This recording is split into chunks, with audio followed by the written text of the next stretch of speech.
Eta ikerketa sakonak egiten ditugu horrelako gaietan, baina garrantzitsuena, gure lanaren parterik importantenetariko bat da, ikerketa horietan lortzen ditugun datuak eta hegaztiei buruzko datu eta bitxikeria horiek gero zuen ganatzea eta divulgazioan aritzea, batez ere eskola umeekin. Eta gaurko saio honetan, egingo duguna da, gutxi gora bera, salduko dizuen nola joango den saioa, atal bi izango ditu. Atal batetan, oraintxe hasiko garen atal honetan, ikusiko dituzue hegaztiak, eta gainera ikusiko dituzue nire eskuan, batez ere, eta abiatuko gara guk hemen Urdaibai Benserterren egiten dugun ikerketa eredu batetatik. Abiatuko gara eraztunketa zientifikoa zer den ezagutzen. Eta bide batez, hegaztitxoak, gure inguruan dauden hegaztitxoak, ezagutzen. Komentatu behar dizuet, beti pentsatzen dugu hegaztiak, gauza berezia dirala, ez da, bereziak eta hor badago dela horrelako friki batzu, gure modukoak, ornitologoak edo ornitologia saleak edo hegazti saleak hortxe daudela, ezagutzen dituztenak, hegaztiak eta beste jende guztiak ez dituela ezagutzen, baina egia esaten badizuet, eta zuek ere konturatuko zarete, animalien artean, hegaztiak esango nuke direla ezagunenetarikoa guretzako. Eta nik galdera bat botako banizue, seguruenik, adibidez beste animali talde batekin, narrastiekin edo, zail xamarri izango litzateke, guretzako, adibidez, 10 narrasti desberdinen izenak botatzea, ez da, batian. Kokodriloekin eta suge batzurekin hasten bagara, agian iritsiko ginen. Baina hegaztien kasuan, esango banizueke, egiteko lan buruari bueltatxo bat, baietz minutu pare batetan, 10 hegaztien izenak erraz esaten didazuen. Zer gaitik hori? Ze hegaztiak gure egunerokotasunean eta gure hurbiltasunean ditugun animaliak direlako. Egunero, esango nukenik, hegaztiak ikusten dituzuela. Adibidez narrastiak ez agian. Baina hegaztiak ikusi edo entzun, oraintxe egiten ari garen moduan, segurenik egunero egiten dituzuela. Eta gero, bestalde, hegaztiak gure kulturan, batez ere euskal kulturan, oso errotuta dauden animalia dira. Gero, pasatuko zaizkizue material batzuk ere, hegaztiei buruz eta hegaztiak euskal kulturan, hegaztiak euskal literaturan, euskal esaera zaharretan eta dituzten asepzio guztiekin, eta ikusiko duzue zelako aberastasuna daukagun. Eta nola hegazti hauek erabili daitezken gure hezkuntza sisteman.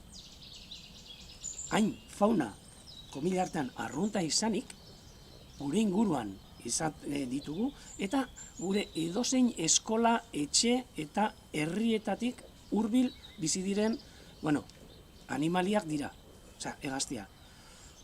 Pila bat espezie daude, gero joango gara gauza guzti horiek ikusten, baina lehenengo nahi dudana da, zuei erakutsi zer den eraztunketa zientifikoa eta nola egiten den hegaztien jarraipena eta hegaztien eraztunketa.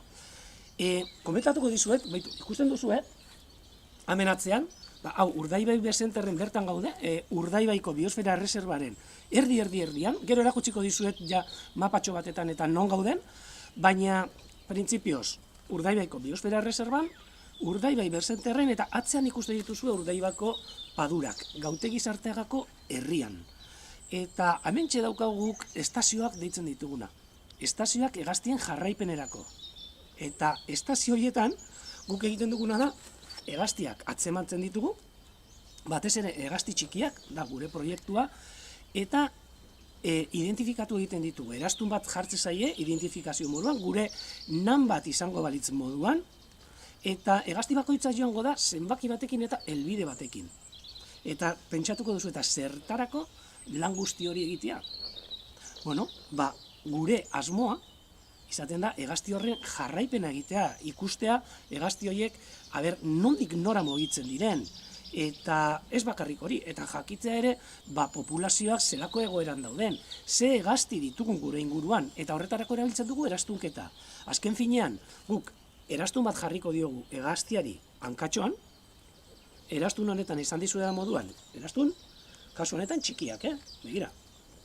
Hemen dauzkagu hainbat eta hainbat eta hainbat erastun, gaur erabiliko ditugunak, momentutxu batetan, eta erastun honek, esan dizuen moduan, dauka zenbaki bat, zenbaki luze bat, sei zenbaki eta letra bat, gehi helbide bat. Gure kasuan, Arantzadi San Sebastian jartzen du hemen. Gu izatez, Arantzadi Zientzi Elkarteko kideak gara, eta bertan egiten dugu lan, Arantzadi Zientzi Elkartean, ornitologia sailean, eta gure erastunketa bulegoa Arantzadi bertakoa da. Esango dizuet, herrialde bakoitzean egoten dira bulego desberdinak, eta hemen estatuan, adibidez, dago Arantzadikoa, lehenengoa aterazena, eta guk berarekin lan egiten dugun hau, eta gero badago ere ministerioko beste erastunketa bulego bat. Hoiek dauzkagu guk lizentziak eta baimenak hegaztiak eta basafaunarekin lanean aritzeko. Beraz, guk behin hegaztiak identifikatzen ditugunean, hainbat eta hainbat datu hartuko dizkiogu, gero erakutsiko dizkizuet, zertzu gauza egingo hartuko ditugun, eta gero noski, askatu egin behar ditugu. Hegazti horiek jarraituko dute bere bizitza normala egiten, eta noski badakizue hegazti batzuk, ez direla beti leku berdinen egoten, badaude hegazti batzuk mugitu ere ez direnak egiten inguru batetatik. Adibidez denok ezagutuko dituzuen, txolarreak adibidez, ezta? Baina beste batzuk badaude mugimenduak egite dituztenak, batez ere migrazio mugimenduak. Leku batetik bestera mugitzen direna batez ere janaria bilatzeko kontu egaitik. Eta ez dituzte kilometro gutxi egiten, badaude hegaztiak milaka kilometro burutzen dituztenak urtean, udaberritik eta negura joan etorriak egiten, hegoaldetik iparraldera. Eta ez pentsa horrelako txori handiei buruz hitz egiten ari garana, ze adibidez arrano arrantzaleak adibidez, bai egiten du migrazio zoragarri bat, adibidez hemen Urdaibaiko arrano arrantzaleak joaten zaizkigu negua pasatzera Senegalera. Gero esango dizuet nola dakigun. Senegalera arte joaten dira, edo Mali ingurura batzutan, Ginea Bisau, hortxe buelta horretara, eta gero ontxe bueltan etorriko dira berriz ugaltzeko lekuetara, iparralderantz. Baina hori arrano arrantzale bat horrelako hegazti bat da. Baina badaude hegazti txikerragoak eta txikiagoak, hainbeste kilometro edo gehiago ere egiten dituztenak. Eta danon ezagunak direnak, enarak, adibidez, gero erakutsiko dizuet hemen bat holako txikia, 10-12 gramo dituen txoritxo bat, eta Eskandinaviako puntara arte joaten dena. Gaur ez daki fijatu zareten, baina saioaren portadan, hortxe agertzen da naturan ezi edo naturan ikasteko portada horretan, ekogunearen portadarekin eta logoarekin parkatu, eta hortxe agertzen da hegaztia da tarin bat. Ez daki fijatu zareten, tarina. Euskeraz, behintzat. Eta tarinak ere dira, Debako biztanleei deitzen zaie tarinak. Beraz, pentsa, zenbat gauzatan dauzkagun txoriak egunero, horrelako txori txiki batek, milaka kilometro egiten ditu urteko ziklo batetan. Beraz, ez pentsa beti txori handia direna mugitzen direnak. Eta, klaro, jakiteko, zergaitik dakit nik Senegalen dagoela gure arrano arrantzalea, edo zergaitik dakit tarinak Norvegiar arte joaten direla hegaz. Ze, klaro, guk erastuna jartzen ditugunean, identifikatuta gelditzen dira, eta identifikazio hori aurkitu aldu beste erastuntzaile batek. Adibidez, Norvegian erastuntzen dagoen pertsona batek, sarritan ez, baina batzutan hartzen ditu ere hegaztiak erastunarekin bereak ez direnak, edo guk geuk ere hartzen ditu hegaztiak guk geuk erastundu ez ditugunak, eta beste batek erastundu dituenak beste lekuren batetan. Kasu honetan, adibidez, Norvegian erastundutakoa, eta irakurtzen dugu zer jartzen duenan, eta badakigu hegaztitxo hori Norvegiatik datorrela. Edo kontrakoa ere, Norvegian erastuntzen dabilen pertsona batek, batzutan hartzen ditu guk erastundutako hegaztiak. Datu guzti horiek daude horrelako entitate handi batetan gordeta datu base itzela dago, eta gero, jakiteko zein dan nongoa eta dena, tramitatu egiten ditugu datu horiek gure erastunketa bulegoaren bitartez. Eta han daude gure idazkariak, tramitatuko dituztela gure datuak, entitate handi horretara, Europa mailako entitate handi horretara, eta hango datu basetatik enbango dizkigute informazio guztiak, nork eraztundu duen, non eraztundu duen, nola zegoen txoria eraztundu zenean, datu guzti horiek, eta horrekin gutxika egiten duguna izaten da, hegaztiak nondik nora mugitzen diren ikusi.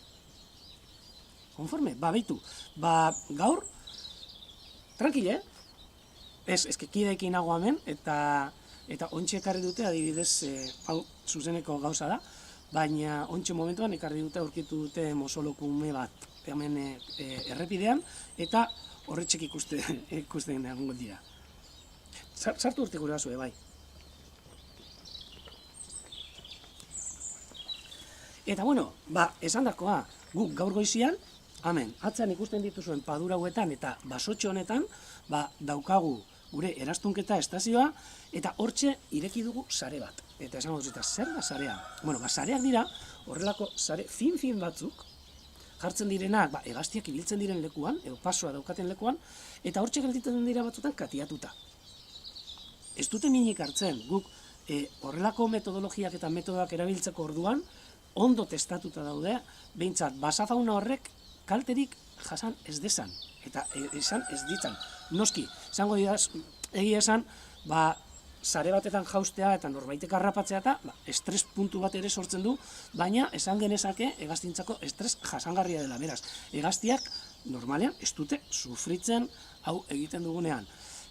Gainera, metodologia honekin ez bakarrik balio digu jakiteko nondik nora dabiltzan. Baita ere balio digu hegaztien populazioak nola dauden jakiteko, zelako osasun egoeran dauden jakiteko.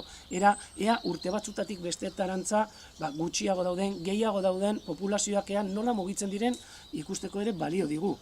Eta baita ere, noski, hegaztien biziraupena zenbatekoa den ere jakiteko.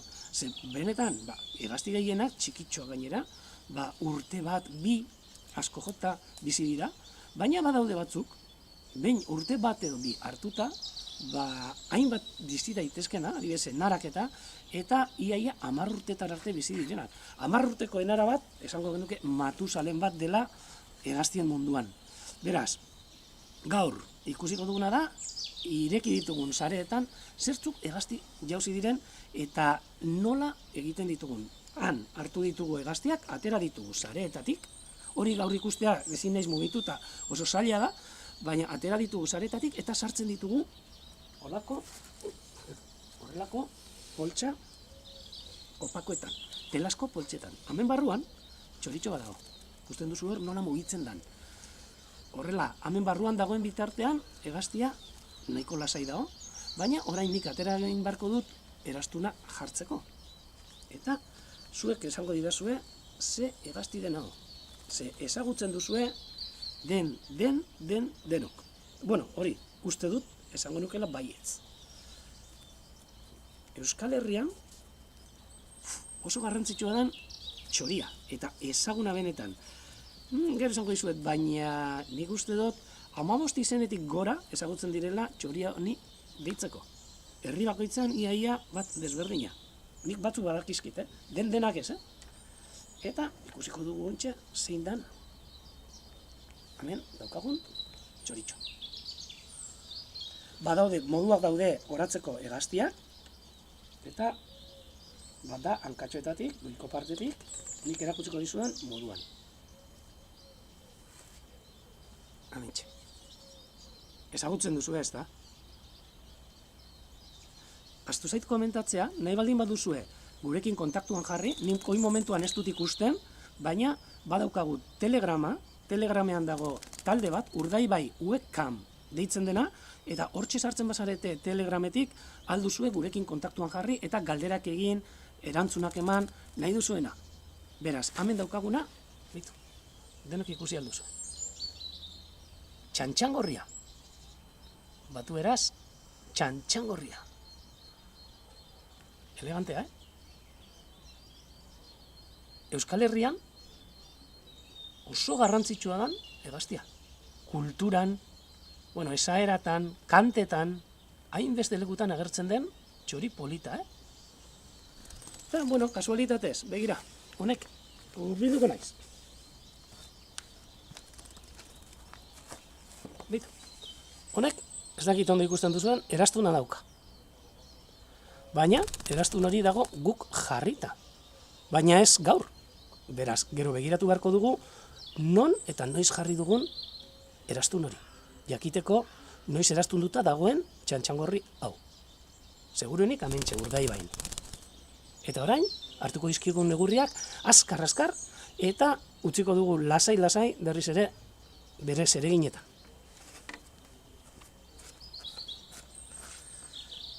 Lehenengo gauza, eta garrantzitsuena, esan dugu erastunduta dagoela, hementxe dauka erastun txiki hori, hankatxoan. Gainera, ikusten dut, erastuna beti gelditu behar da, ez oso estu, ez oso nasai, ez jausteko berantza atzamarretarantza.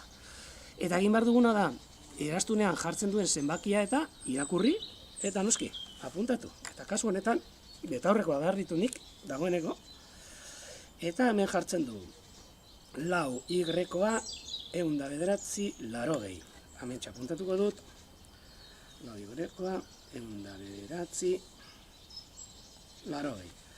Noski, apuntatu behar dugu ere, Arantzadi San Sebastian jartzen du, beraz guk erastundutakoa izango da, seguruenik, apuntatu behar dugu ere, ze hegazti den. Eta txantxangorria, ez da? Baina, klaro, txantxangorria euskeraz, petrotx katalanez, petirrojo gazteleraz, robin ingelesez. Baina, klaro, guk txantxangorria jartzen badugu hemen, ze guk euskeraz daukagu hau, baina beste bidaltzen direnean datuak ez ziren enteratuko ze txoritaz ari garen. Beraz, denok, irastunketa zientifikoan gabiltzan guztiok, jarri behar ditugu izenak latinez. Eta kasu honetan, txantxangorria Erythacus rubecula deitzen da. Beraz, hemen apuntatuko dut. Ikusten duzuen laguntzaileak ere baditu dala ardiak. Gure bolondresik onenak, laguntzen digutenak dena mantenduta eta polit-polito izaten. Eta hegaztien erakarle, oso ondo, behin, datu hori hartuta, orain tokatzen dena da, neurri batzuk hartzea eta alden harinen ikustea, zelako egoera daukan, pixatzea eta askatzea.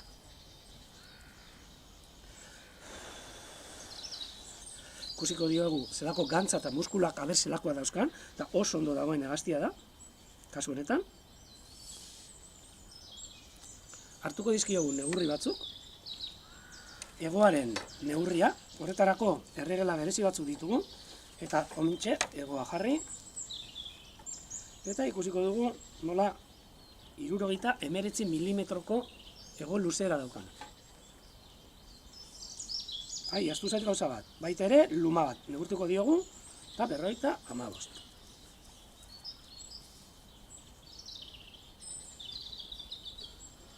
Oso ondo.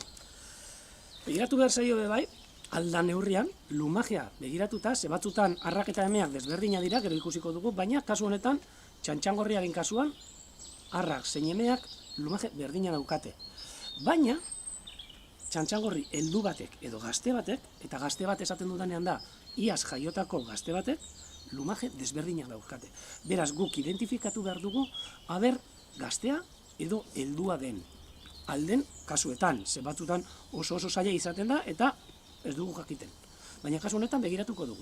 Ze txantxangorrietan alda ikusi, batez ere egoetako lumetan, kontrasteak dauden ikusiz. Eta batez ere buztanaren borobiltasuna begiratuz ere. Eta kasu honetan esango nuke, txantxangorri heldu baten aurrean gaudela. Heldu bat esaten dudanean da, 2020a baino lehenago jaiotako txantxangorri heldu bat.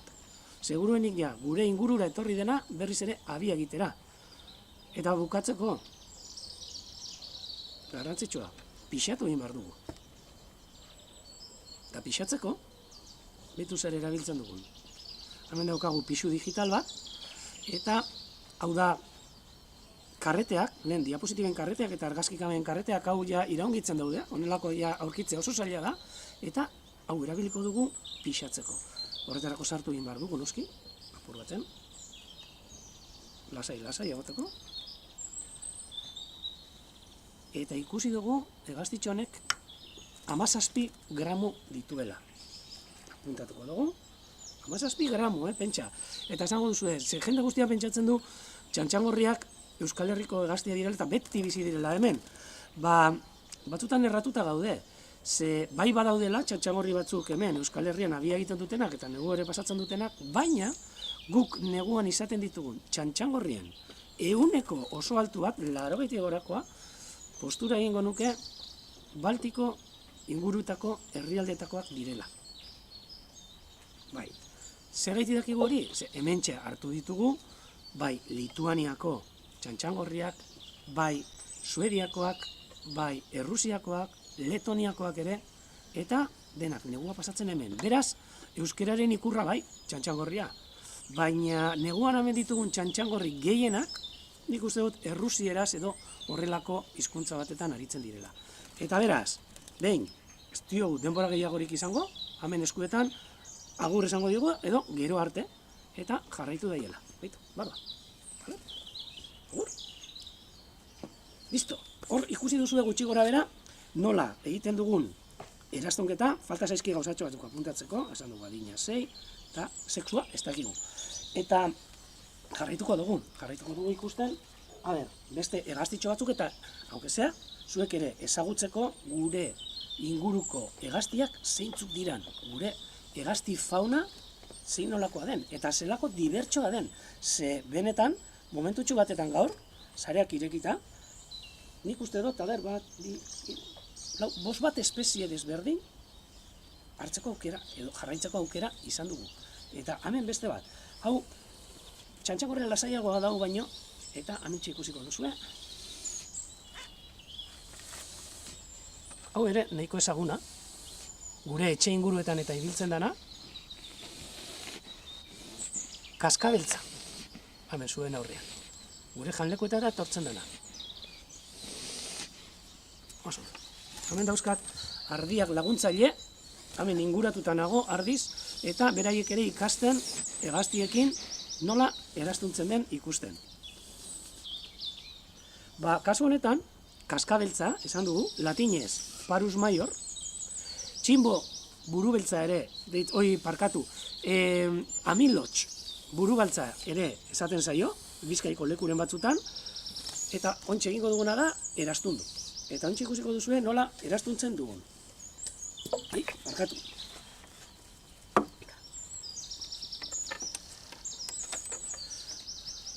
Eraztuna jartzeko orduan, aukeratuko dugu aurtengo urtean ezkerreko hanka. Zergaitik? Gu normalean eraztuna jartze ditugu urte bikoitietan. Eskubian edo eskuman eta urte bakoitietan aurtengoa moduan ezkerrean. Beraz, gu gaur geur ezkerreko hankan. Aukeratu behar dugu eraztun egokia hanka honetarako. Eta kasu honetan eraztun modeloa hauxe da. K eraztunak. Hartuko dugu eraztuna eta noski, irakurri behar dugu bertan jartzen duena ipini aurretik. KA 092 post 3. Apuntatuko dut.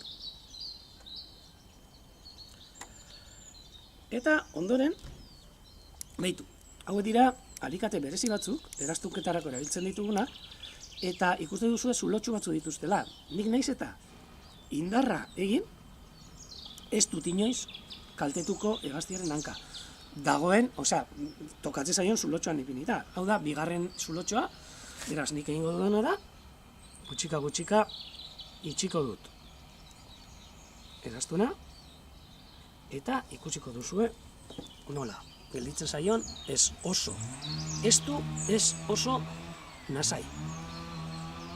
Eta orain jarrituko dugu eraztuntzen. Esan dugu, kaskabeltza, Parus Maior.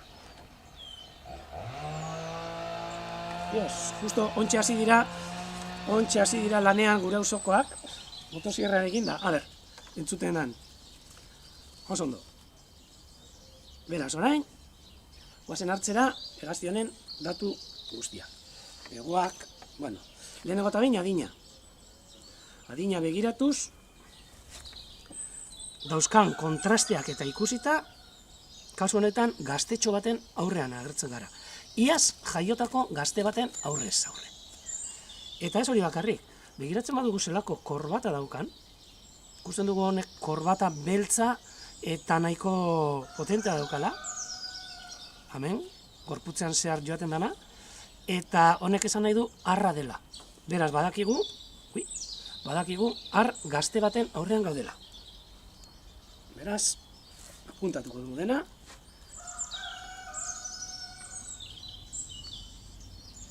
Eta horrengo neurriak hartzera. 74, hegoa, eta 3. luma 56. Orain egoera fisikoa eta gero pixatu eta badoa. Bitu, nik egiten dio dana da putz ikusteko zer nolako paparra daukan eta ea gantzik baldin badauka metatuta bere gorputzian. Horrek erakusten digu ze egoera fisikoetan dagoen, ea argal badago, ea nahiko sano mantentzen dan, ea ondo janda dagoen ikusteko, batez ere. Eta hau ikusten dut oso ondo dagoela, oso ondo dago. Honek gainera migratzeko eta ez du behar gasolinarik, beste batzuk bai, baina honek ez. Ze hemen inguruan geldituko zaigu eta hemen inguruan jarrita dauzkagun abiakutxetan egingo dugu abia, seguronik, eta beraz ez du behar holan gasolina edo gantzik hortik zehar bidaiatzen joateko. Bai bizializateko, baina horretarako muskulo polita dauka. Eta kasu honetan, zenbat pixatzen duen, askatu aurretik, kaskabeltzak. Tartuko dugu. 6,7 gramo. Eta hau,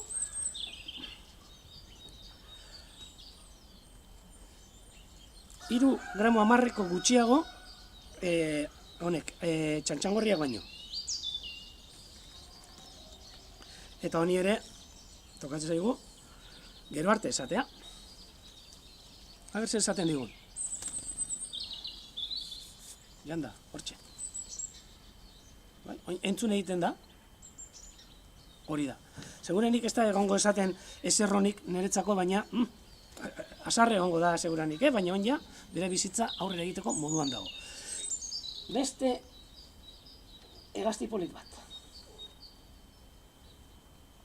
Orain, eraztunduko dugu azkarrago, ni joango naiz hitz egiten ere, noski, eraztunduko dugu azkarrago, ikusi dezazuen ere nola dan eraztunketa normal bat, ze orain formazioan gaude, orain zuek ikastaro batetan zaudete, eta ni azalpenak ematen ari naiz, baina normalean guk eraztuntzen dugunean, pentsa, egun batetan hartu alditugula, batzutan 40, beste batzutan 100, beste batzutan 6, baina hainbat hegazti hartzen dira, sarritan, eta horiek denak ezin dituzu denbora askoan eduki.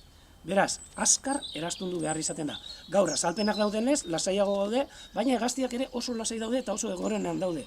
Bestelan, ez genuke hainbeste denporarik izango. Hori, danok argi izan, normalean hegaztiak tita batetan, minutu bat bitan, eraztundu behar ditugu jarraitu dezaten beraien bizi normala egiten. A ber, oraingoan, zein da non?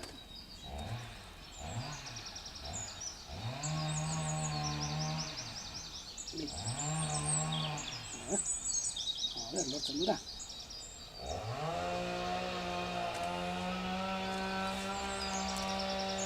Hau agian horrela ikusita zuentzako zailago izan daiteke, agian identifikatzeko, baina neuk esango zuet.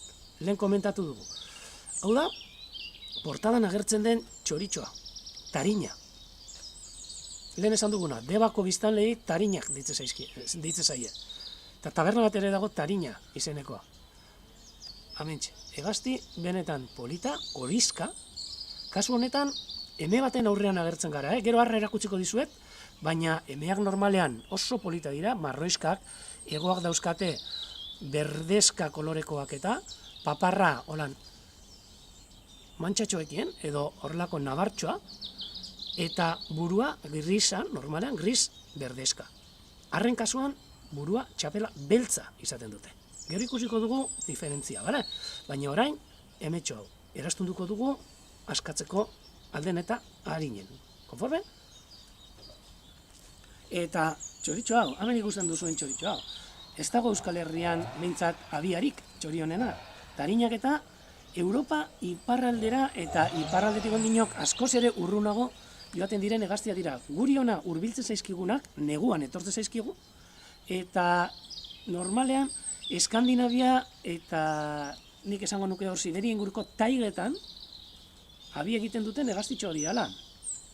Pentsa zenbat kilometro egin behar dituzten horrelako hegazti txikitxo batek, Oso hegazti lasaiak dira, kasu honetan. Tariña, gazteleraz Lugano, edo Lugano, ez dakit, zetilderik ez dauka. Beraz, eraztunduko dugu eta utziko dugu lasai asko, ze orain udaberrian sartzera goazen honetan, ja negua bukatzear dago, ikusten dituzue ja aritzak eta hostoak ateratzen hasi diala, gerezi ondoak loretan, okaran ondoak ere loretan ikusten ditu, murtxiko ondoak ere, beraz, udaberria badator eta hauek prestatzen ari dira, ja talde handiak biltzen dira normalean altzadietan, altzak dauden lekuetan, biltzen dira Europarantza bidaia hasteko, Europa iparralderantza. Gero, ez ditugu ikusiko berriz, datorren urteko azaro ingurura arte. Baina, puntual, etorriko zaizkigu ere. Tarin, emea, guazen eraztuntzera. Kasu honetan, beste eraztu bat jarri behar diogu, txikitxoagoa, Y-koa, modelokoa, jarriko diogu, ikusiko dugu zein dan, bat Y-koa 6 bederatzi, bat bost. Oso ondo. Bat Y-koa 6 bederatzi, bat bost. Eta, alikateekin, suabe, hainka txiki horretan jarri diogu eraztuna. Harin. Begiratuko diogu adina, ea zen luma kontraste dauzkan ikusteko. Eta ikusten duguna da, bai, kontraste daukala. Beraz, gazte baten aurrean aurkitzen gara. Eta emea, noski. Tarinaren izena latinez, spinus. Eta harin batetan, egoa, 73, eta hirugarren luma, 56.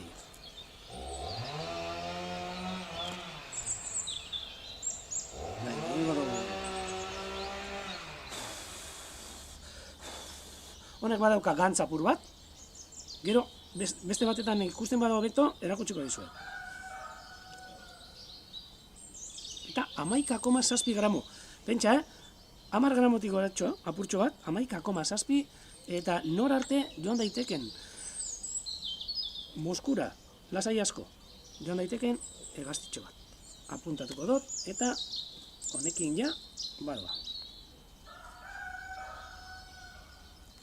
Agur esango diogu, fijatu zaitezte zelakoa den emea, eta ontsa ikusiko dugu, agian askatu horretik, albalin badot, saiatuko gara ikusten, biak batera, arra eta emea.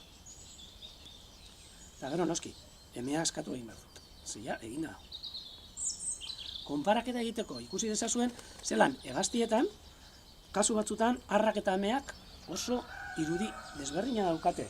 Orain, beste batzutan, txantxangorriaren kasuan bezala, berdina.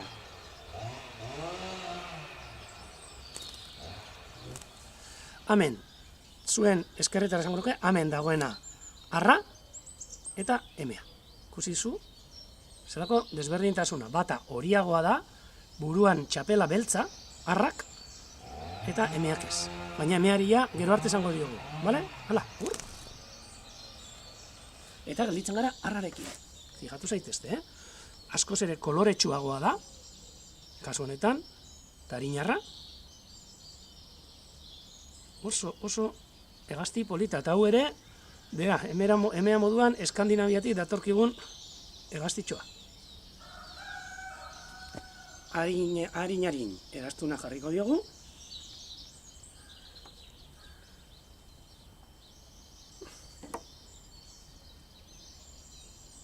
Kasu honetan, urrengo Y-koa.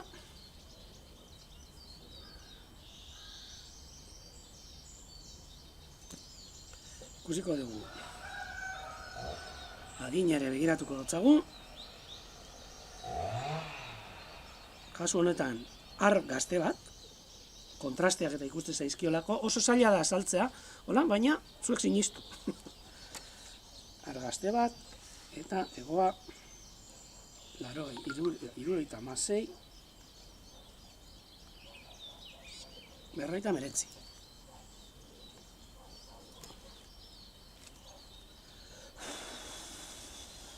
Ez dauka, holan koipe askorik, beraz, oraindik egun batzuk seguruenik amendik egingo dituzte, altzaren hasiak eta jaten, eta gure janlekuetan ere etortzen dira, ekilore hasiak eta jatera, eta, pixatuko dugu, 12,4 gramo.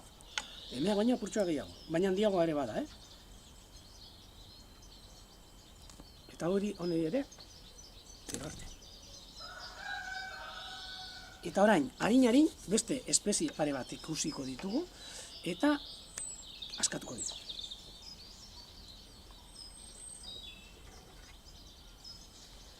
Zein dagoen hemen.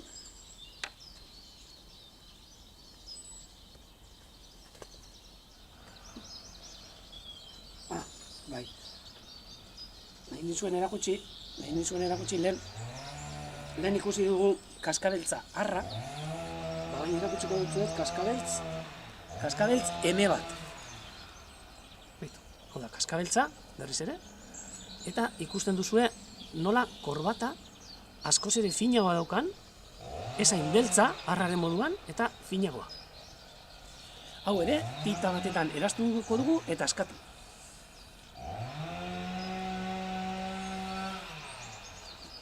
Lan egin behar dute inguruko baserritakoak eta ezin diogu zer esan. Jarriko tzagu, eraztuna, tita baten. Eraztuna jarri. Urrengo KA, 54. Neurriak hartu eta egazeitera. 74. 56. Eta gaztetxo bat emea. Igaz jaiotakoa,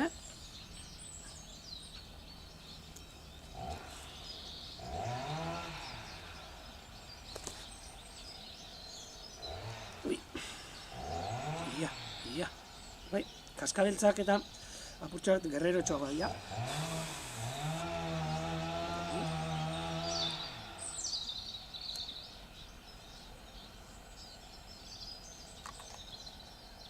Ixatuko dugu. Otola dago, Ia. 11,5. Eta agurro neide.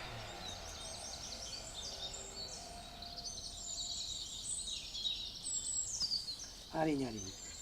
A ver.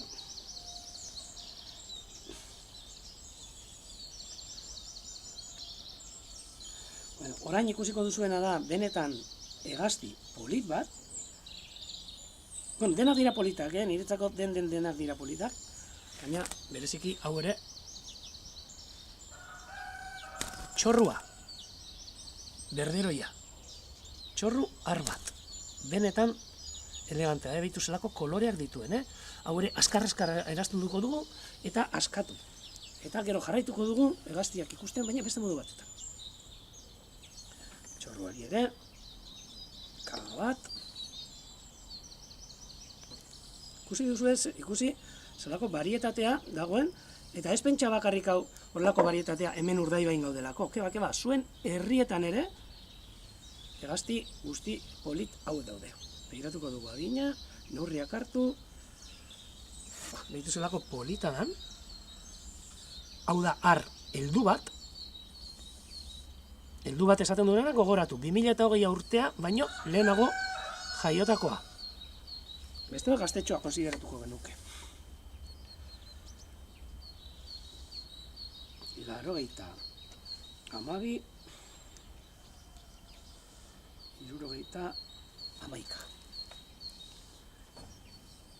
11.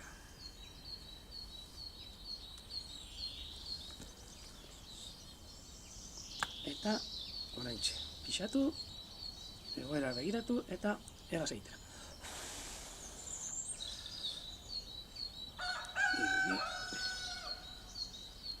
Eta maika, iru. Badoa. Bitu, agur esan du. Iru, bi. Eta, a ber, ez dakitagon besterik, kusiko dugu. Berdina baldin bada, lasai utziko dugu. Ez, badago bai. Hau ere, oso hegazti polita, Eta, ontxe kontakutuko dizuet honen hegaztiaren gauzatxo bat. Leheneko, goazen ikustera eta identifikatzea. Hau ere, beste hegaztiak baino handixeagoa. Arrunta, hemen inguruan ere. Hau da, txonta. Paranda ere deitzen dute, beste herri batzutan, Ermua inguruan eta paranda, eta txonta, bestero. Txonta ar bat, oso koloretsua. Begiratu, zelako polita dan, arrau, eta ez hori bakarrik. Erastun duta dago. Eta erastun hau, ikusi du zenbakia, lehen, eta oso zarra da. Hegazti honek, segurenik, 3 urte baino gehiago ditu. Eta hori, hegazti batentzako asko da, Apuntatuko dute erastuna. Bat igrekoa, 702, 905. Lasai asko 3 urte izan ditzake, txonta honek. Txontaren izena latinez, Fringilla coelebs.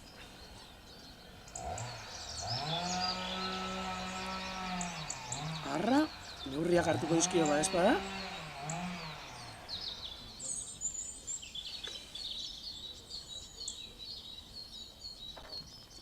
Tamar, oso handia. 70.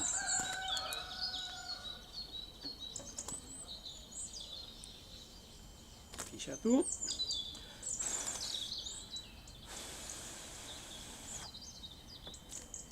Eta 20,3. Bueno, eta honire, azkeneko txoritxoari, gero arte esango digu, joan da.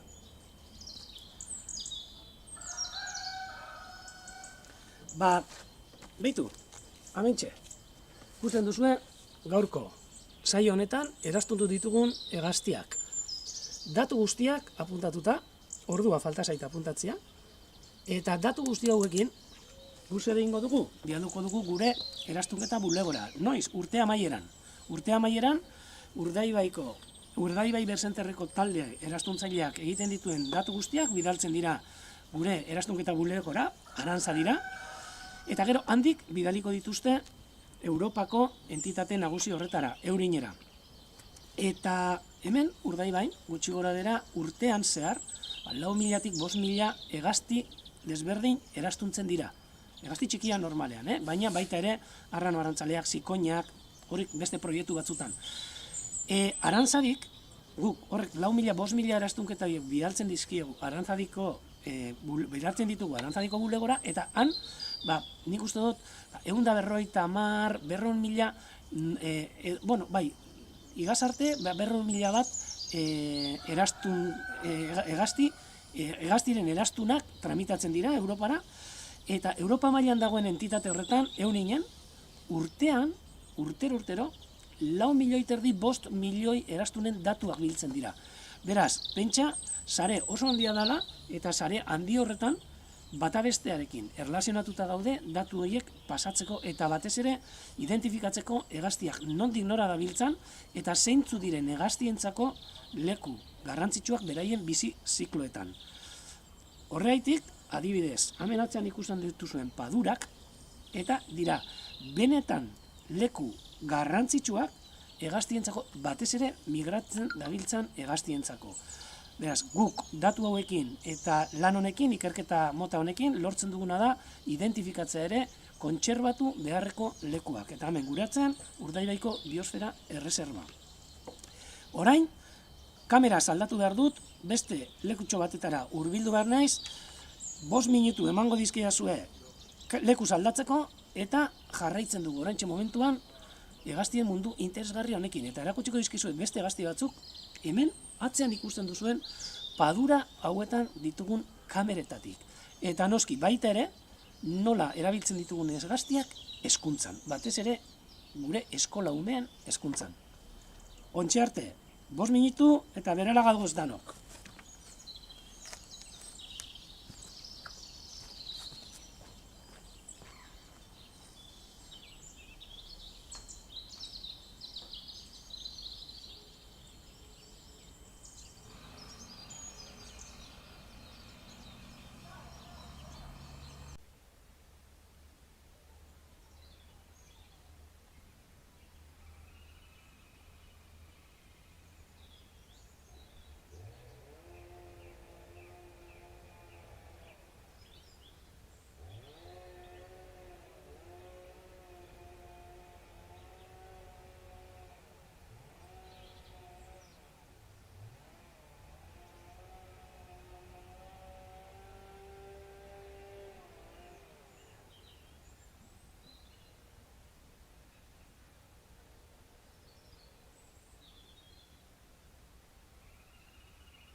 Osondo, bueno, berriz ere hemen aukazue, parkatu horre 5 minutuak behar izan ditut, kanpoko partetik ona etortzeko, eta orain ikusten hau zuen lekuan, hau da gure padura kontrolatzeko erabiltzen dugun zeta, eta hemen ikusten duzuen irudian, ikusten da Urdaibaiko padura hau, Gautegi Sarteagako padura hauek ikusten dira, eta bertan dauden hegazti batzuk ere. Guk hemendik kontrolatzen dugu zer dan sartzen dena paduran, noiz datozen, eta egunero egiten ditugu hegaztien zentsoak.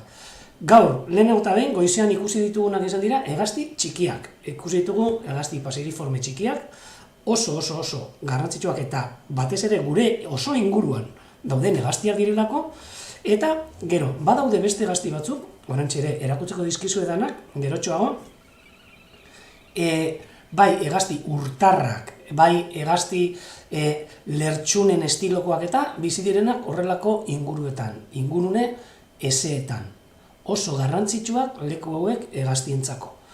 Baina jakindaigun danok, nor arte iristen diren hegaztiak eta zeintzuk lekutan ikusi daitezken, beti komentatzen duguna, hegaztiak dira fauna bat, animalia batzuk gure inguruen daudenak, eta prestatu dizuet, holan, habitat guztietan dauden fauna da. 5 kontinenteetan denetan agertzen diren fauna dira, hegaztiak. Adibidez, badira, beste fauna mota bat, adibidez, narrastiak eta kontinente guztietan agertzen ez direnak, adibidez, Artikoan eta Antartikoan ez dira agertzen. Baina hegaztien kasuan, bai, hegaztiak 5 kontinentetan, eta bai, gugandik oso urruti, baina baita ere gugandik oso gertu bizi diren animalia dira. Eta horregaitik esaten dut, direla erreminta edo tresna ezin egokiagoa gure hezkuntzan erabiltzeko. Ze edozein eskolaren ondoan hegaztiak dituzue, edozein eskolaren ondoan basotxoren bat aurkituko duzue, parkeren bat aurkituko duzue, eta leku guzti horietan hegaztiak daude. Eta hoietaz aprobetxatuz gauza asko ikasi daitezke, naturan bertatik ikasi gainera. Erakutsiko dizuet orain, horrelako aurkezpen txiki bat, nola hegaztiak inguru guztietan ikusi daitezken, eta gero nola lantzen ditugun hegaztiak eskolako umeekin. Hortxe adibide batzuk. Eta ikusiko dugu orain, ni hoi kenduko naiz hemendik, eta ikusiko duzue nola hemen aurkezpen horretan ikusi dituzu hainbat habitat, eta habitat bakoitzak beti dauka bai fauna bat, flora bat, eta noski hegaztiak ere hortxe sartzen ditugu. Hemendik egiten badut, txarrone? Bai, oso ondo. Hemen lehenengo argazkia jarri dudana, ze jendeak esaten du, bai, baina gu hirietan bizi gara, eta gure eskola herri batetan dago, edo hiriaren erdian dago, eta hegaztiak egon badaude. Hegaztiak, hemen dituzue, hirietako edo hiriguneetan bizi diren hegaztiak. Gure etxeetan, gure pisuetan, hortxe ikusten ditugu, ezkerretik hasi eta eskubira, hortxe ikusten ditugu, txolarrea, gero hor urrengoa, enara azpizuria, gure etxeko teilatupeetan egiten duena abia, hirietan batez ere eta herrietan, hortxe bustangorria eta zorbeltza. Horre dira ikusten ditugun hegaztiak normalean gure hirietan, baina ez pentsa bakarrik horiek daudenak. Ze parkeetan eta bai txantxangorriak, tuntunak, txorruak, karnabak, dena hegaztiz inguratuta, denok hegaztiz inguratuta bizi gara. Oso fauna erreza ikusteko. Horregaitik ere, nik uste dut, jendeari gustatzen zaiola asko beraiek behatzea. Lasaitasuna ematen du gainera. Esango dizuet gero zergaitik. Hemen, baserri inguruetan bizi zaretenok ere, hortxe baserrietako hegazti batzuk. Antzandobi arrunta, ontxe maiatzean, bueltan iritsiko zaiguna oso bidai luzeak eginda gero. Hortxe urrengoa agertze zaiguna pitxartxarra, eta azken agertze zaiguna eskubitara, denon askoren harridurako enara arrunta. Gure etxeko enara, elaia, hortxe agertzen dena, jendeak batzutan pentsatzen du beltzak eta txuria dirala, ez, oso kolore deigarriak eta politak dituzte batez ere helduek, horrelako urdin metalikoak. Hegazti hauek, amentxe, diapositiba honetan ikuste dituzuenak, hauek denak gure baserri inguruetan aurki ditzazkegun hegaztiak. Noski, eta gure herrietatik eta hirietatik hurbil ere basoak hortxe daude. Eskoletatik hurbil ere eta merezi duen lekua da, bertatik eta bertan ikasteko. Eta noski, basoetan, protagonistarik handienetariko batzuk, landaretarik aparte, hegaztiak ere dira. Sarritan ikusten ez ditugunak, ze baso batetara hurbiltzen garenean, naiz eta prismatikoekin joan, hegaztiak landaren artean ez ditu ikusten, baina bai egiten duguna da gauzatxo bat. Hegazti horiek entzun.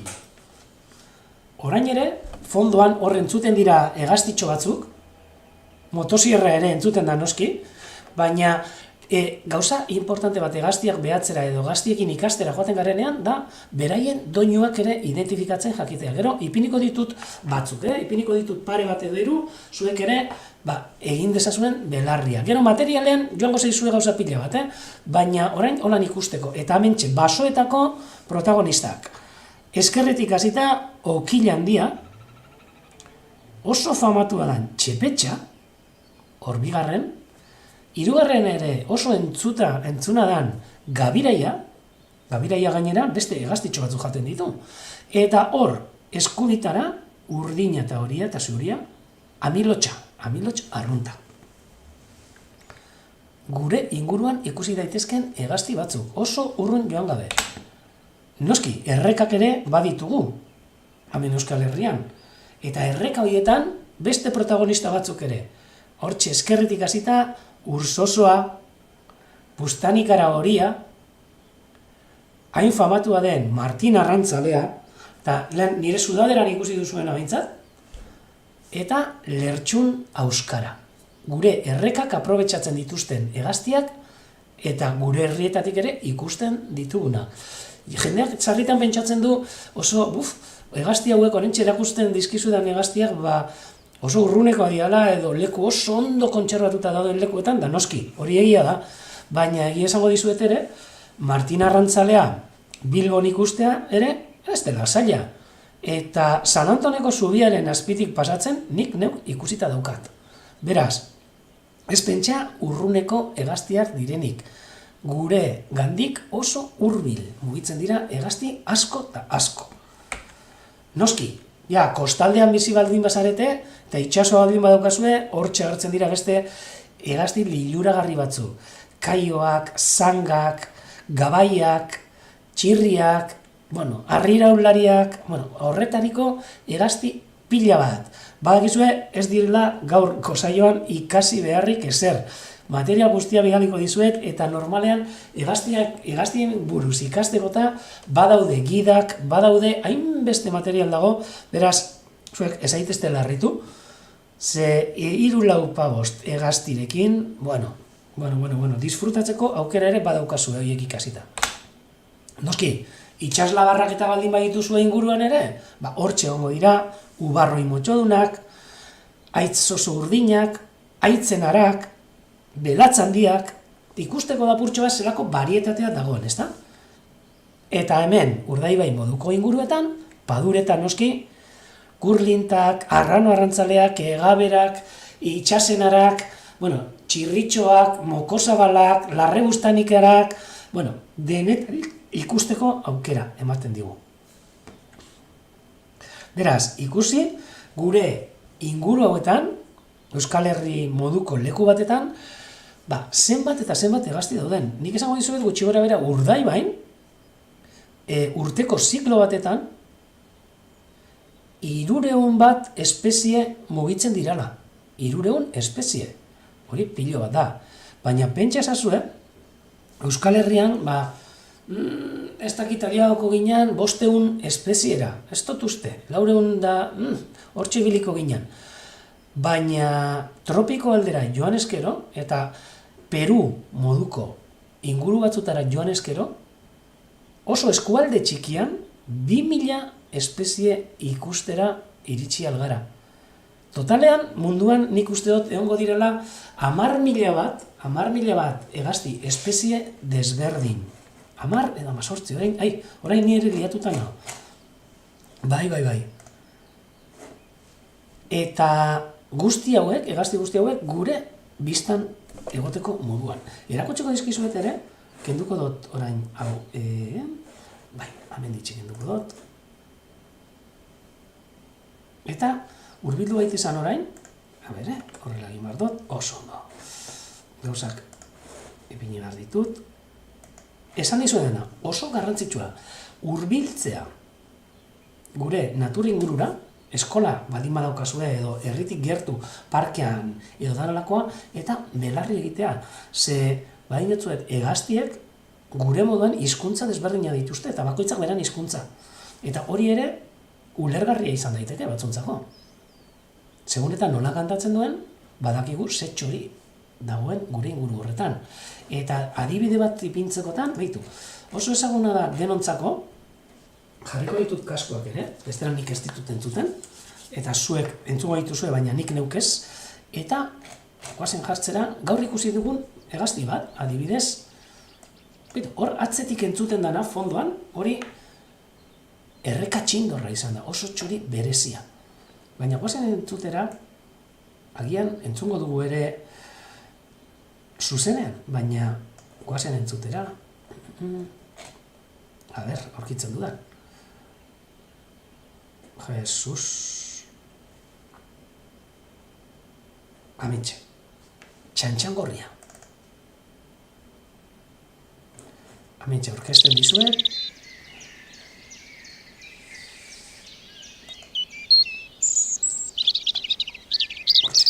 Entzun,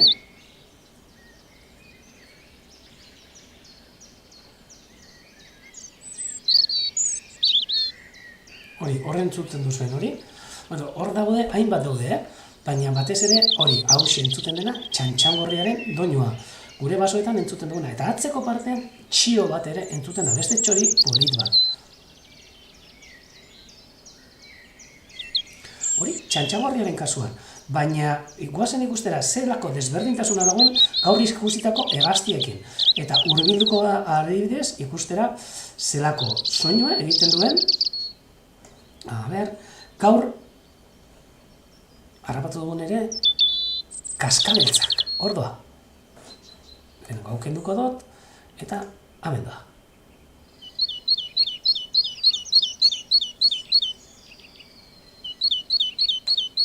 Horrentzuten duzu ez da?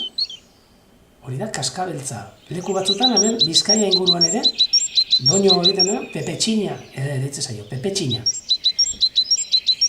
Esaten du, pepetxin, pepetxin, pepetxin, pepetxin.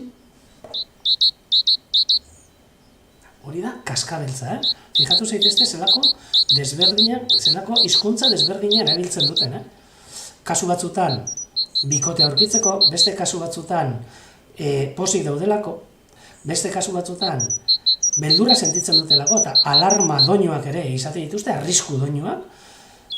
Beraz, behitu zelako hizkuntza, beraiek komunikatzeko erabiltzen duten bidea, beraien espeziekideen artean.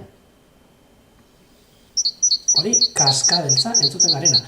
Baina ez pentsa dena direla horrelako doinu, belarretara polite egiten dutenak, badaude batzuk, adibidez, jarriko dizuet. Gure basoetako beste beste hegazti bat, batez ere gauez eta iluntzean entzuten dena.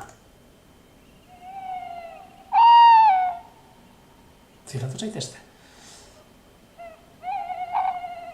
Eta zue guztiok hau entzuten duzunean, konturatuko zarete gauontz bat dela. Beraz, zuek uste duzunean baino gehiago dakizue hegaztiei buruz. Hau, nola komunikatzen diren hegaztiak. Eta badaude hegazti batzuk, arrak eta emeak hizkuntza desberdina erabiltzen dutena, Eta kasu hau da, adibidez, urubiaren kasua, entzun dugun gaueko ontzorren kasua. Eta azkena jarriko dudana oso berezia dela. Tiki. Eta esango duzue, zelako desberdintasuna. Beitu, hemen doa.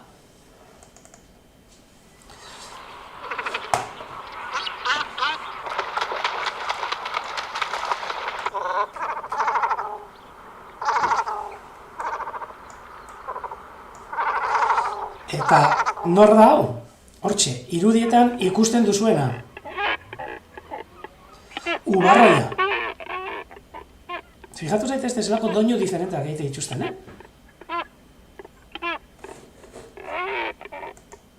Bai, hortxe ikusten duzuen ubarroi honek, imaginan jarri dizuet, gure kamera erabiliz, orantxe zuzenean,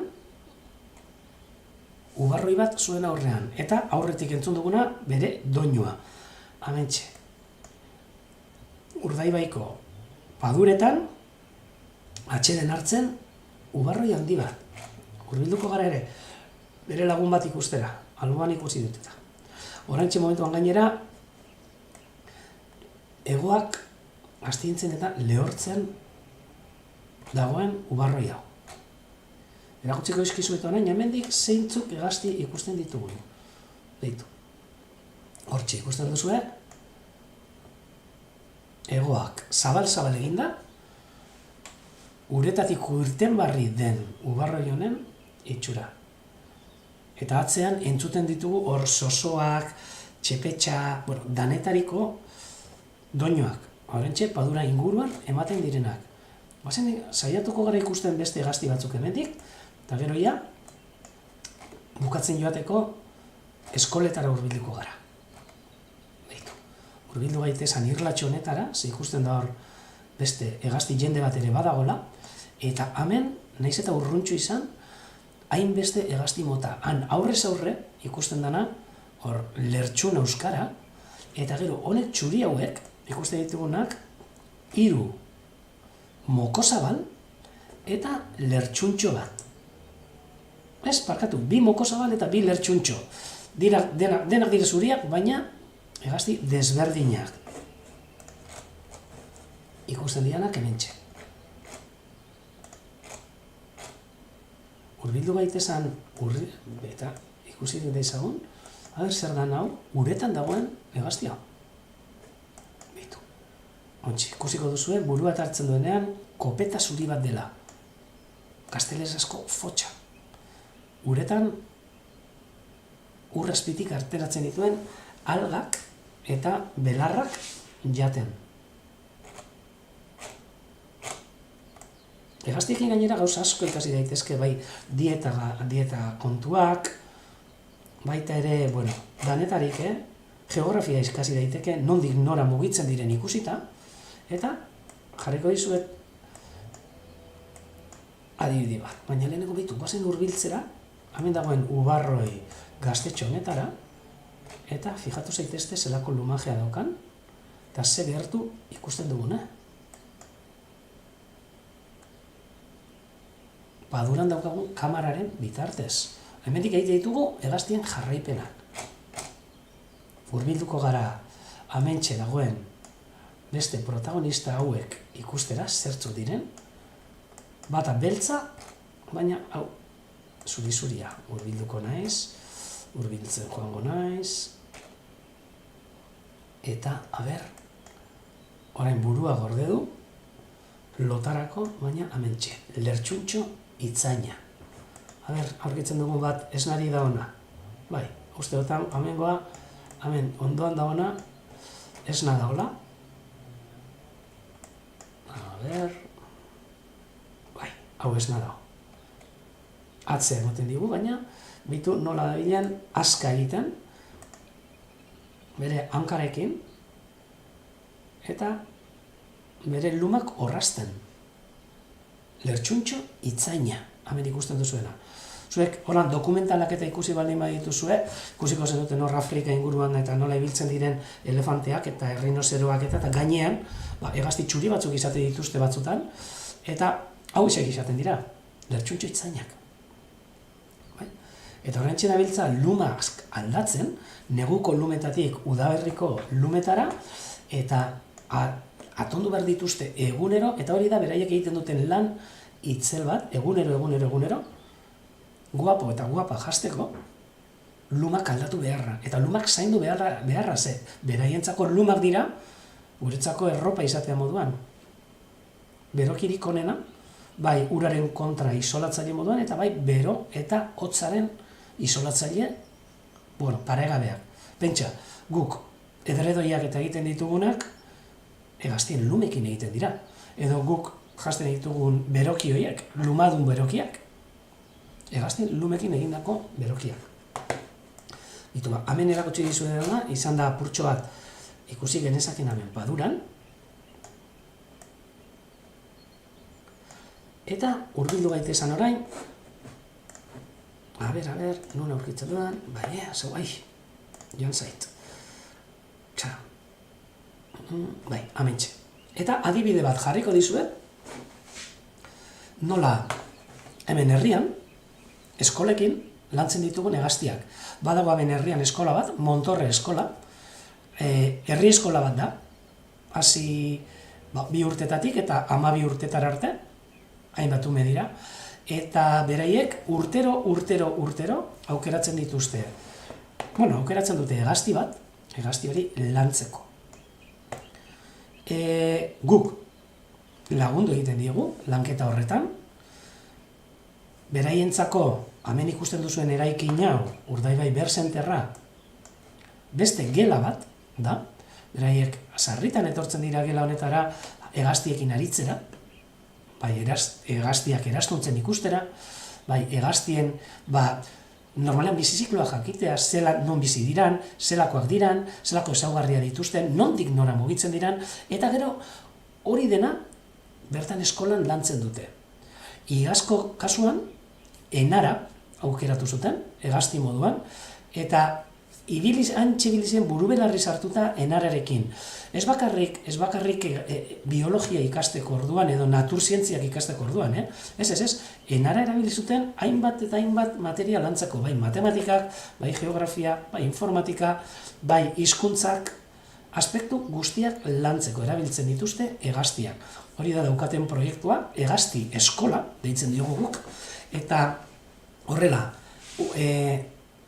adibidez, hegazti bat oso arrunta eta beraik ikusi aldutena eta jarraipena egin aldutena hartuta, hainbat eta hainbat gauza lantzen dituzte. Eta erakutsiko dutzuet, adibidez, zeintzu diran protagonista horietariko batzu. Hementxe, hortxe. Hori dira, 4 urteko gelakoak, 5 urteko gelakoak, barkatu. Bai, hementxe ikusten dituzue, berain irakasliekin, eta hauek egite dituzten lanak dira, itzelak, batez ere, hegaztiekin lan egiten baitute. Eta zertzu dira lan horiek? Ontxe erakutsiko dutzuet adibide bat.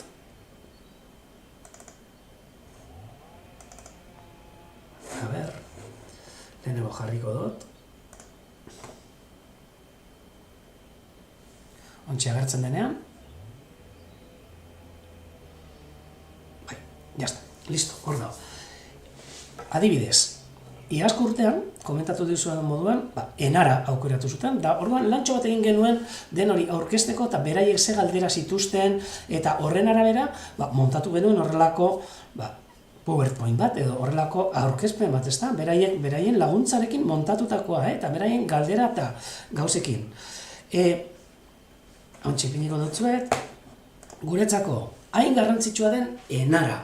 Zergatik garrantzitsua, gure baserrietan eta urtero abiegitera etortzen den hegazti bat da, oso ezaguna, euskaraz hainbeste izen ditu, enara, elaia, ainara, inarra, eloize, hainbeste izen ditu euskaraz, eta horrek baduka erantzuna zergaiti den, oso famatua den hegaztia da. Hemen, baserrietan, familiako beste baten moduan kontxiratzen den hegaztia. Beti, bertoko baserritarrak beraiek noiz bueltatzeko egoten direnak, eta ontxe, hemendik egun gutxi barru, agertuko zaizkigunak.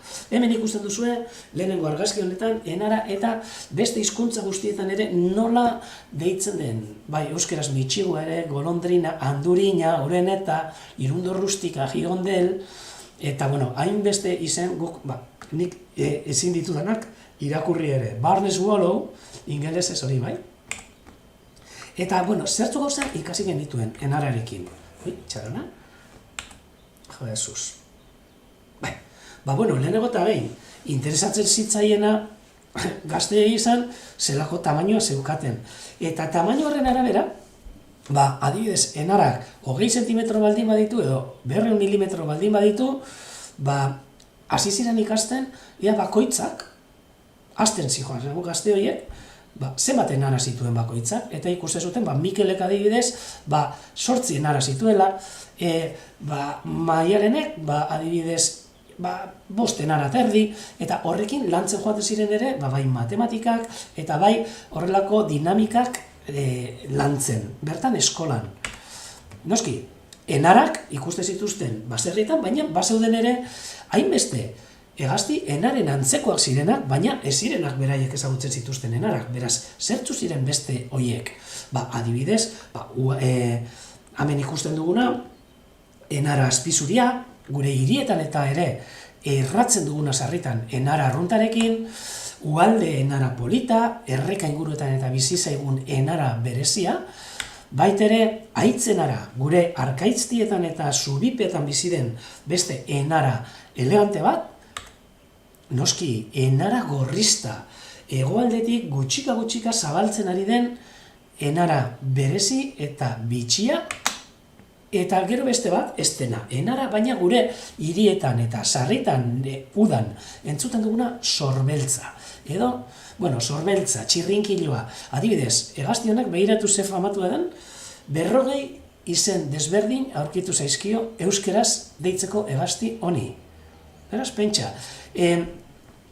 Gauza guzti hauek, gero badaude zuen materialean joango dira, eta ikusiko duzu hor, badagola ere, txoriak.eus, Asier Sarasua, Eibardarrak, egindako web horri benetan interesgarria, eta hortxe batzen ditu Euskal Herrian bera ibili den inguruetan hegaztien ze asepzio, ze izen erabiltzen diren herri bakoitzean, eta oso web interesgarria, txoriak.eus.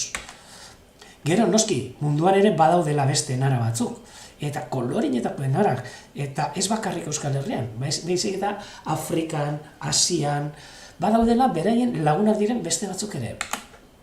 Eta nondik nora ibiltzen da gure enara?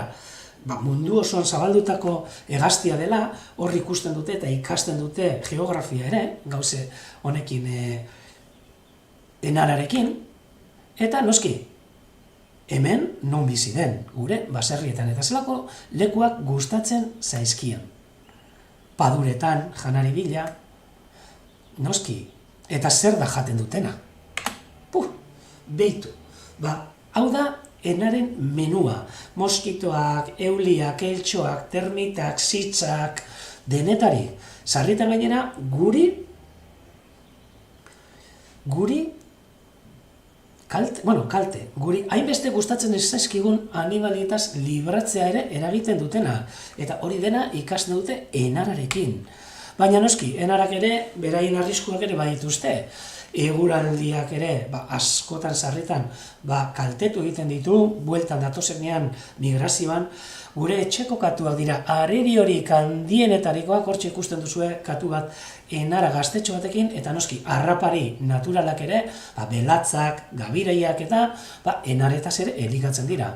Baina, esango genuke, oso garrantzitsu ere konturatu behar garela, eta gure gazte jendeare konturatu behar da, nola gizakia dan, sarritan, horrelako hegazti askoren, heriotzaren edo galbidearen eragile.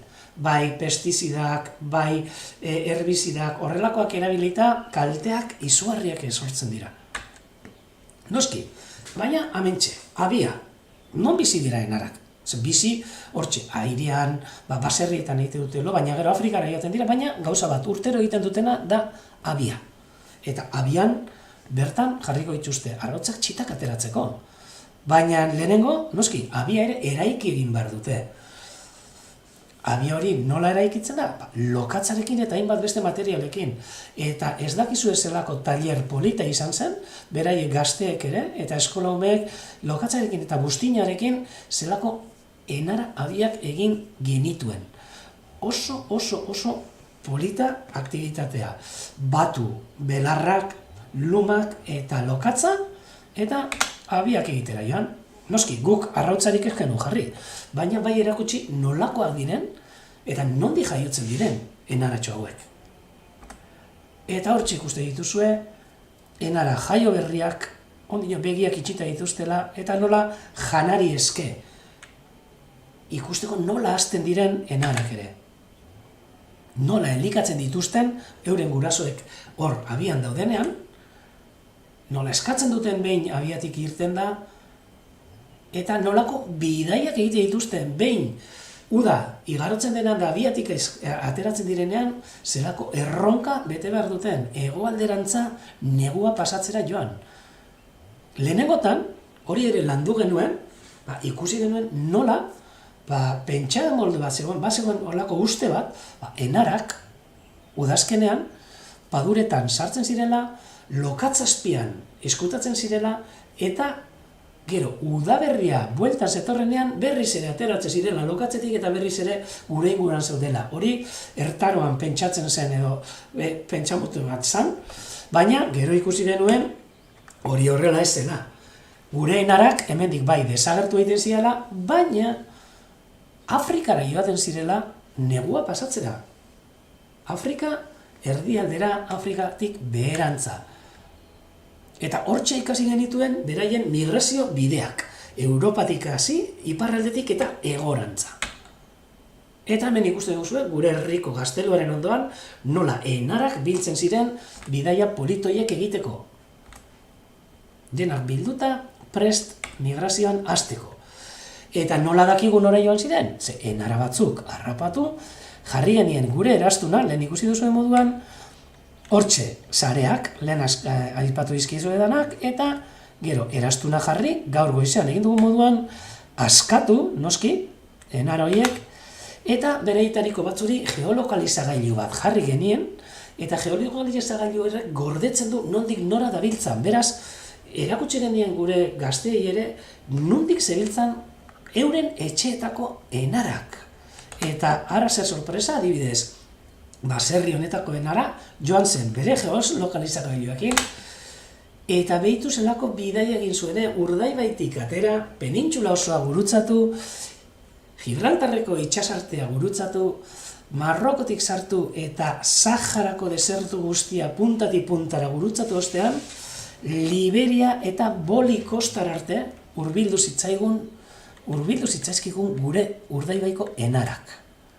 Inguru polit honetara, Monrovia inguruko baso batetan negua pasatzen gure enarak.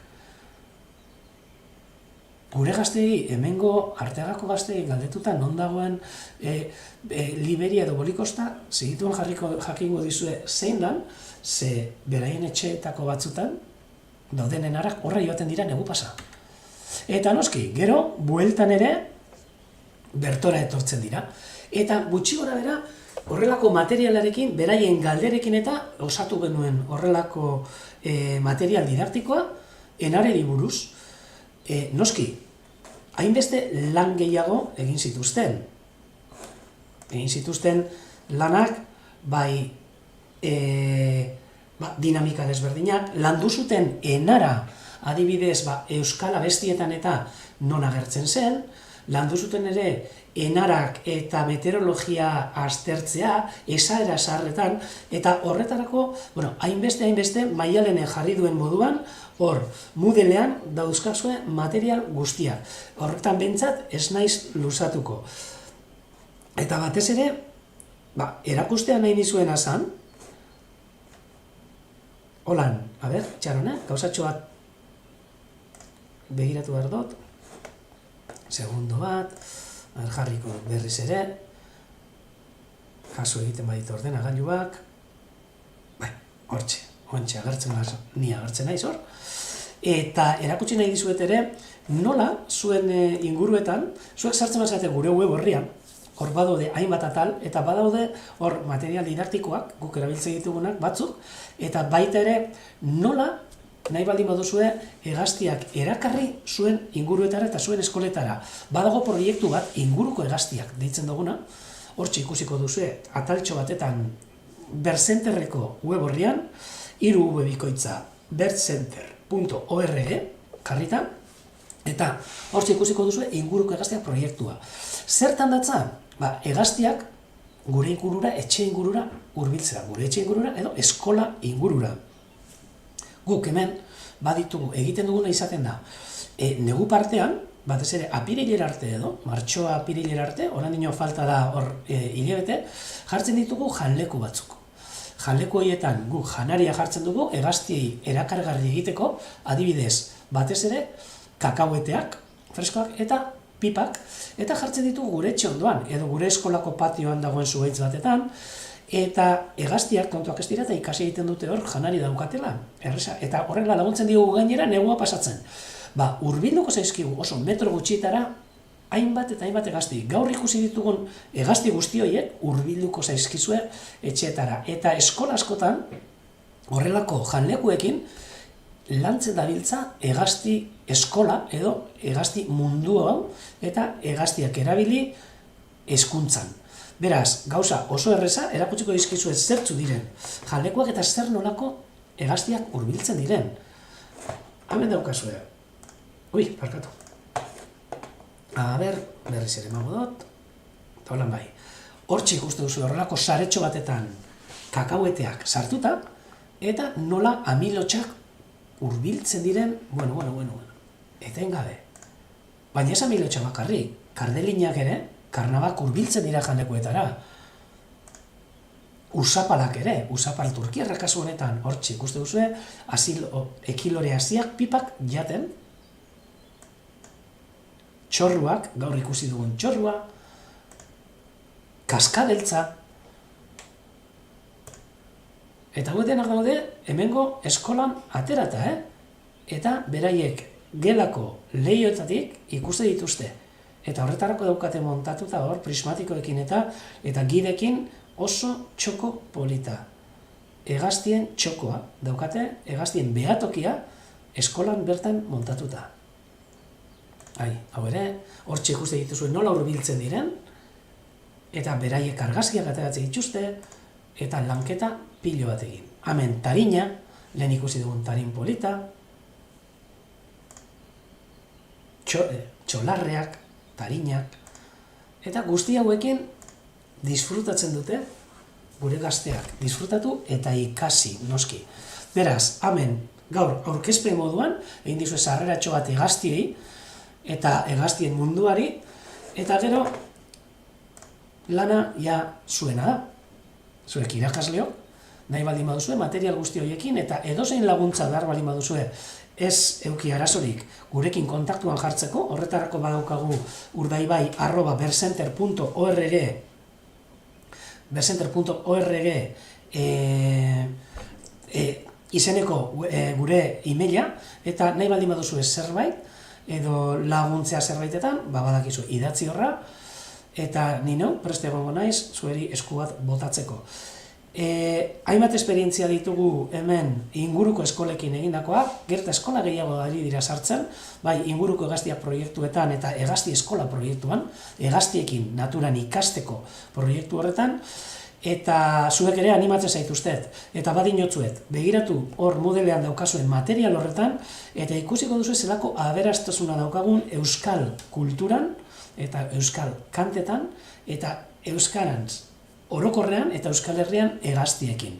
Beraz, nire partetik besterik ez, espero dut saioa erakargarria izan dena, eta lagundu dizuela purtxo bat, gure inguruko hegaztietara hurbiltzen. Beraz, egun on bat izan, eta hurrengora arte. Gero arte!